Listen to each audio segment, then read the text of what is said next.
तर आपण पाहतोय राहुल गांधी दुपारी 12:30 वाजता पत्रकार परिषद घेणार आहे। एकीकडे उदय सामंत हा दावा करतायत, दुसरीकडे आता राहुल गांधी निवडणूक घोटाळ्यासंदर्भात काय पुरावे सादर करतात ते पाहणं महत्त्वाचं असणार आहे। आपण पुन्हा एकदा जाऊयात आमचे प्रतिनिधी संदीप राजगोळकर यांच्याकडे। संदीप, काय सांगाल?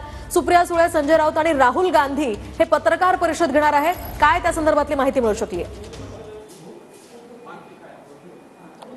अगदी बरोबर आहे। राहुल गांधी यांची पत्रकार परिषद कॉन्स्टिट्यूशन क्लबमध्ये आहे। 12:30चं टायमिंग आहे। या पत्रकार परिषदेला सुप्रिया सुळे आणि संजय राऊत हे दोन खासदार असणार आहेत। महत्त्वाचं हेच आहे की या पत्रकार परिषदेमधून ईव्हीएम बाबतचे काही खुलासे जे आहेत ते केले जाणार आहेत आणि दुसरं प्रेझेंटेशन तिथं दिलं जाणार आहे काही बाबतीतलं। कारण एक जी फ्रेम आहे ते म्हणजे प्रेझेंटेशनची जी तयारी आहे ती देखील कॉन्स्टिट्यूशन क्लबमध्ये करण्यात आलेली आहे। प्रामुख्यानं महाराष्ट्रातल्या ईव्हीएमचं निवडणुका ज्या झाल्या त्यामध्ये ईव्हीएमचा मुद्दा संसदेमध्ये देखील गाजलेला होता आणि राहुल गांधी यांच्याकडून वारंवार त्याचा उल्लेख केला जातोय आणि सोबत त्यांच्या सुप्रिया सुळे आणि खासदार संजय राऊत असणार आहेत। त्यामुळे शिवसेना आणि राष्ट्रवादी काँग्रेसच्या नेत्यांसोबत राहुल गांधी महाराष्ट्राबाबत नवीन काही खुलासा करतात का हे बघावं लागेल। मात्र प्रामुख्यानं जो मुद्दा असणार आहे तो निवडणुकीतल्या ईव्हीएमचाच असणार आहे, असं स्पष्टीकरण खरं तर देण्यात आलेलं आहे। मोहिनी, संदीप, या संदर्भातल्या अपडेट्स तुमच्याकडनं जाणून घेत राहणार आहोत। तुर्तास धन्यवाद दिलेल्या या सविस्तर माहितीसाठी। तर या पत्रकार परिषदेत आता राहुल गांधी नेमके काय पुरावे सादर करतात, काय बोलतात